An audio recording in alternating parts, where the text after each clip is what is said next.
Test 8. Section 1.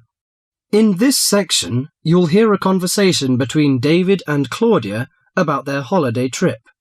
First, you have some time to read questions 1 to 5.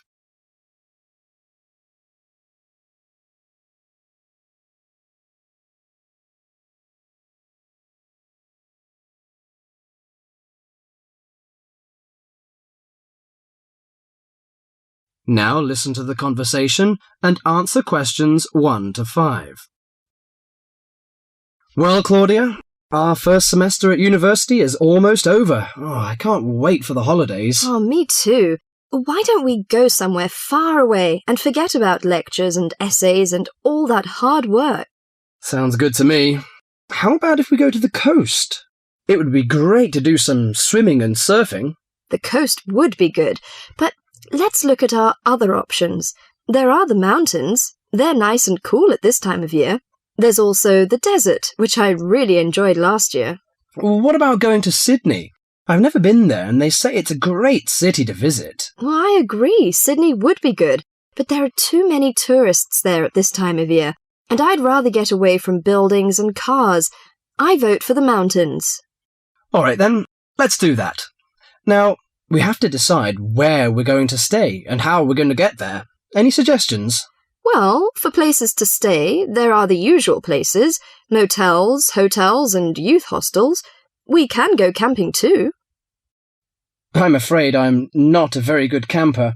I tend to feel a bit frightened sleeping outdoors. All right, we'll forget about camping. So, what do you prefer? Well, since neither of us has a lot of money, I don't think a hotel or motel would be possible. How about a youth hostel? Oh, I'd rather not go to a youth hostel.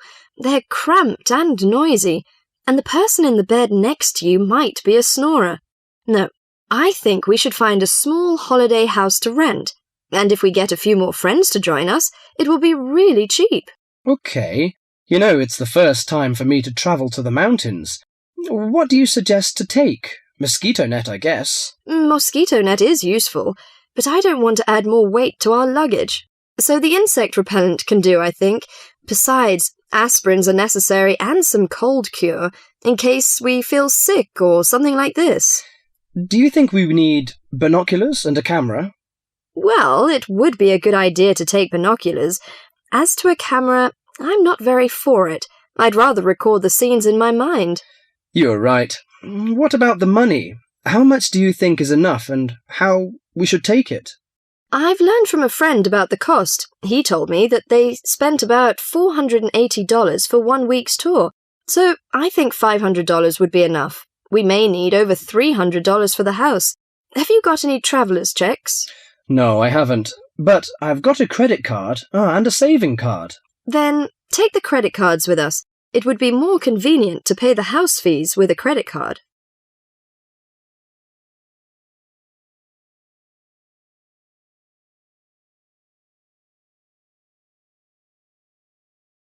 Before the rest of the conversation, you have some time to read questions 6 to 10.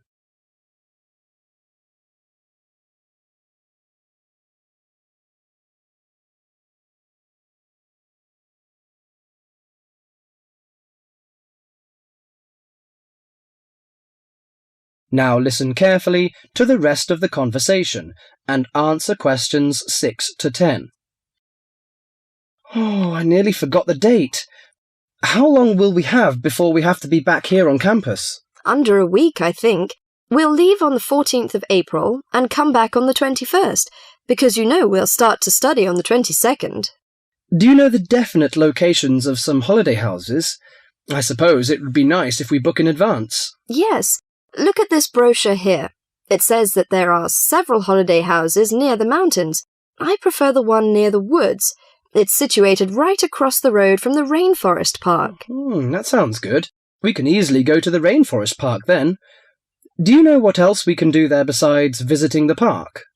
I know that many people go there for bushwalking, but you need a good pair of walking boots, of course. Are there any dangers in the bushes? I'm a little frightened. In fact, there's no need to be nervous of the bushes, provided that you treat it with respect and common sense.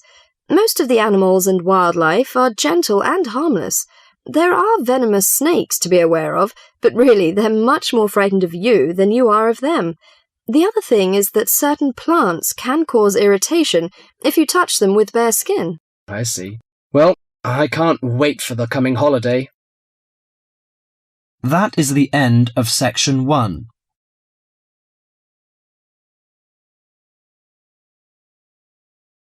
You now have half a minute to check your answers.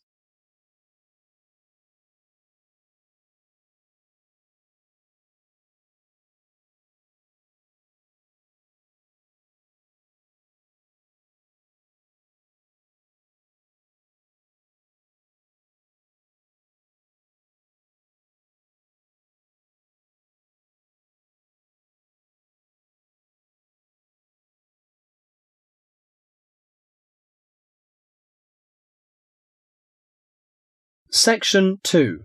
In this section, you'll hear a programme on the city of Brisbane. First, you have some time to read questions 11 to 20.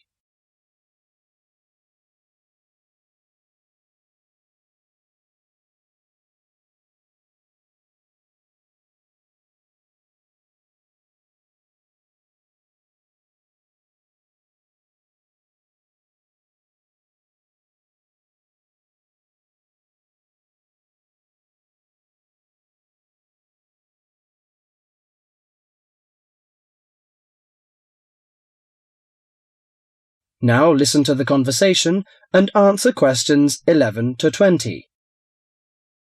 Today in our Around the World programme, Mr. White is going to recommend a charming city to you, Brisbane. Good morning, ladies and gentlemen. Have you ever been to Brisbane? Well, if you are looking for a mild climate, a relaxed atmosphere, and a lot of culture, Brisbane might be the place for you. Its sunny cafes and offshore islands attract surfers and sun lovers, but it is also the arts capital of Queensland, with many museums and art galleries. This thriving artistic setting mixes well with Brisbane's beach town atmosphere. Together, these two qualities make Brisbane a very desirable place to live. No wonder since 1980 over 500,000 Australians have moved here. Brisbane is now Australia's third largest city. English settlers living in Australia established Brisbane in 1842. At that time, more than 100,000 Aboriginal Australians were living in Queensland. As the settlers discovered Queensland's resources, more and more of them moved in. Regretfully, the settlers drove the Aboriginal Australians from their lands. By 1859, Brisbane had grown into a prosperous city. In 1988, the world watched as Brisbane hosted the World Expo.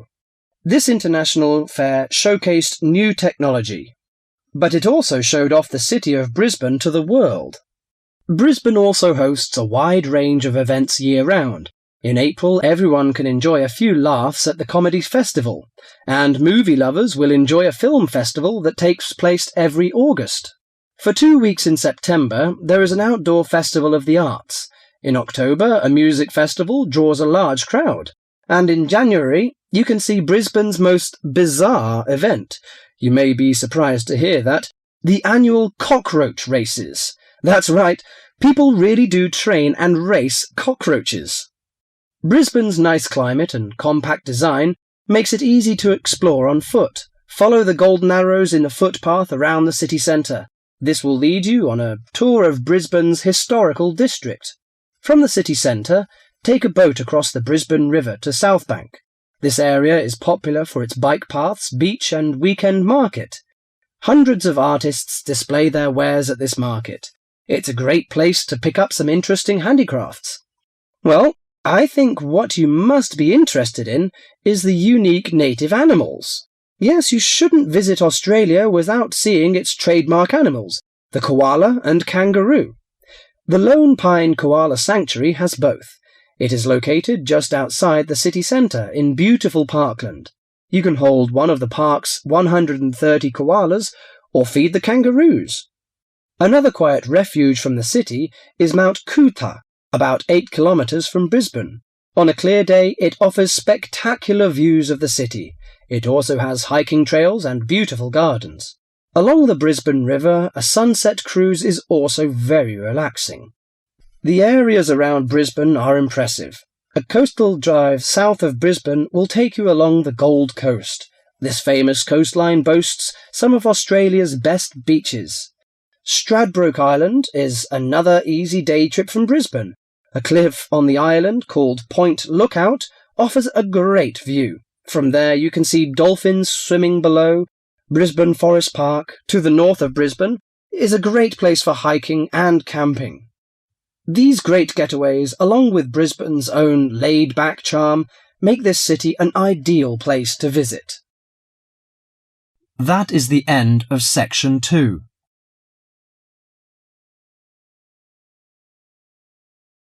You now have half a minute to check your answers.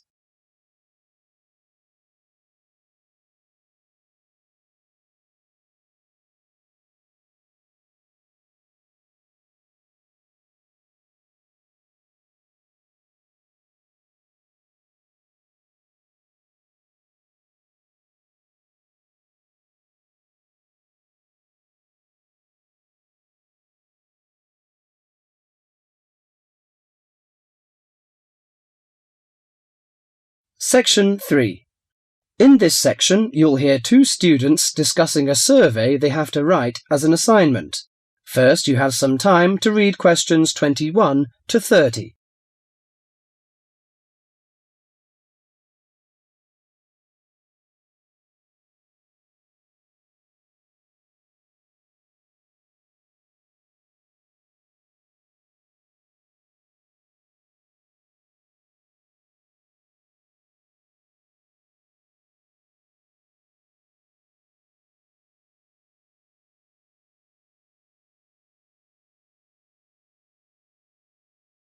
Now listen to the conversation and answer questions 21 to 30. How is your market research project going, George? Very well, actually, Anna. I've just got the results of the survey back, and so now I have to draw some conclusions from the information I've collected. That's good. I'm still writing my questionnaire. In fact, I'm starting to panic, as the project deadline is in 2 weeks, and I don't seem to be making any progress at all. What is your topic? Forms of transportation in the city. What about you? I've been finding out people's attitudes to the amount of violence on television. That's interesting. What do your results show? Well, as I said, I haven't finished writing my conclusions yet, but it seems most people think there is a problem. Unfortunately, there is no real agreement on the action that needs to be taken. Nearly everyone surveyed said that there was too much violence on TV. A lot of people complained that American police serials and Chinese kung fu films are particularly violent. The main objection seems to be that although a lot of people get shot, stabbed, decapitated and so on, films never show the consequences of this violence. Although people die and get horribly injured, nobody seems to suffer or live with the injuries. Any children watching might take the heroes of these programs as role models and copy their behaviour. So, what did most people suggest should be done? A lot of people were concerned about how these films affect children. They are particularly worried that children will try to behave like the stars. The survey shows that violent programs should be broadcast after 10 p.m, when most children are already in bed. There is also a significant minority of people who feel that violent films should be banned altogether. Or how did people feel about the violence on news broadcasts? Most of the responses I have looked at have felt that violence on news broadcasts is more acceptable, as it's real. Although it's unpleasant, it is important to keep in touch with reality. Still, many people thought that it would be better to restrict violent scenes to late viewing. Your survey sounds very good. How many people filled it in? I gave out 120 and I got 70 back. That's a very high rate of return. Who did you give your questionnaires to? I gave a copy to every student in my hall of residence and a few to friends from other colleges. Don't you think that this will influence your results? How do you mean? The people in your hall of residence are all about the same age. They're all students and from similar backgrounds. Therefore, it is likely that they will have similar opinions. Your results represent student opinion, not public opinion. So how are you going to do your research? Well, I'm going to interview my respondents in the shopping mall. What I'll do is ask people if they have 5 minutes to spare to answer a few questions. If they agree, I will ask them some multiple-choice questions and tick off their answers on my sheet. Isn't it very difficult to ask meaningful questions using multiple choice? Yes, it is. The secret to writing a successful survey is to write simple multiple-choice questions that target the information you're looking for. There, it's better to write a lot of short, specific questions than longer general ones.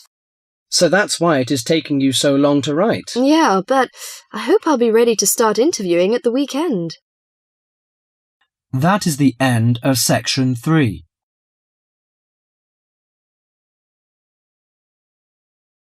You now have half a minute to check your answers.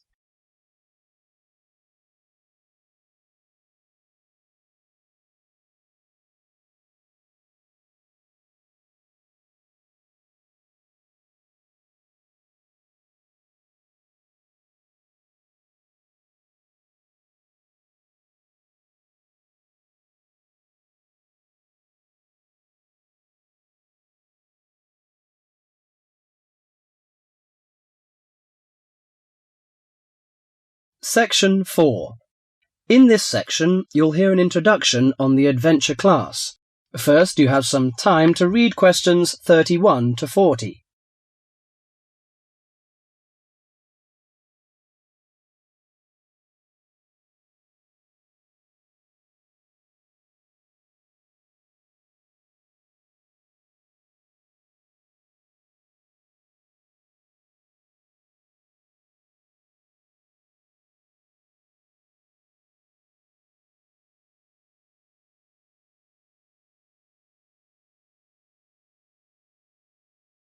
Now listen to the conversation and answer questions 31 to 40. Welcome to Adventure Class. I'm the coordinator of the class. During the course of this morning, I hope to give you a clear idea of what we offer in our class. Before my lecture, listen to the comments on the class. Today we sailed into a group of whales. Class takes place in the middle of elephants, giraffes, and hippos. Yesterday's lecture was at the Great Barrier Reef. Do these comments sound like your typical classroom? Probably not. These accounts come from students studying in adventure classes. An adventure class is a unique type of program that combines textbook learning with real-life exploration. Students and teachers travel together for a program in discovery and exploration. The class is provided by the Australian University's International Program, aiming at promoting students' awareness of international communication and global environment. Here are 3 popular adventure classroom programs that are available to you, college students from the freshman to senior students. The first one is called Australia Short Program. The 3-week course begins with several days in Cairns. There we hold classes on coral protection, how the corals are formed, what are their functions, and what are the threats corals are facing. Students then spend the next 2 weeks on a study tour of Queensland. Known for its sunny beaches, rainforests, and remote outback, Queensland provides a rich learning environment. The highlight of the program is the tour to the Great Barrier Reef. Activities include hiking, birdwatching, and boating. By experiencing local culture up close, students explore the connection between local people and the environment. 6 semester credits are given by the Australian University's International Program, and the tuition fee is $1,950. African Safari Program is another popular class. Kenya's stunning wilderness becomes the classroom for students in the African Safari Program.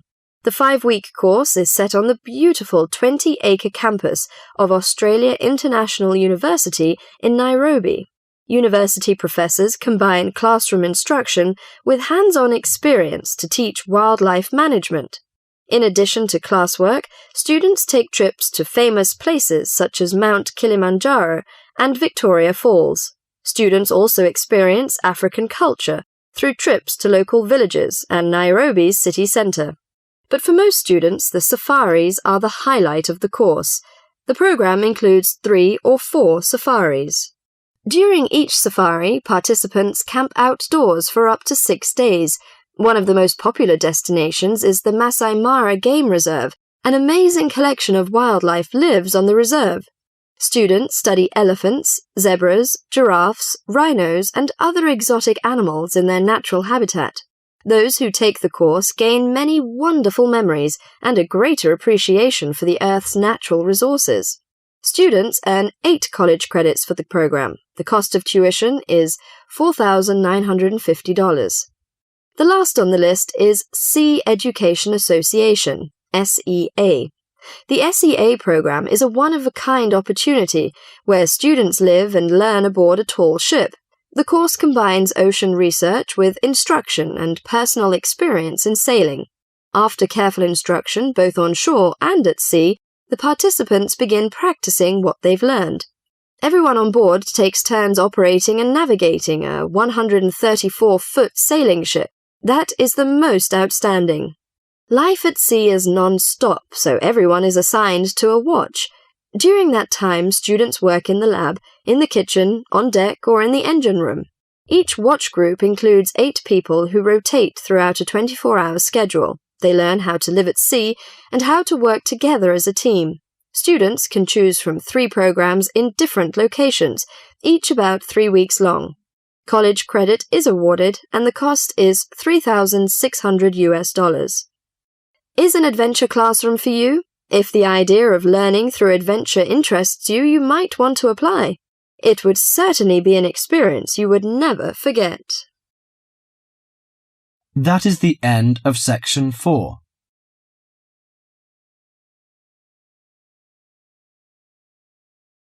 You now have half a minute to check your answers.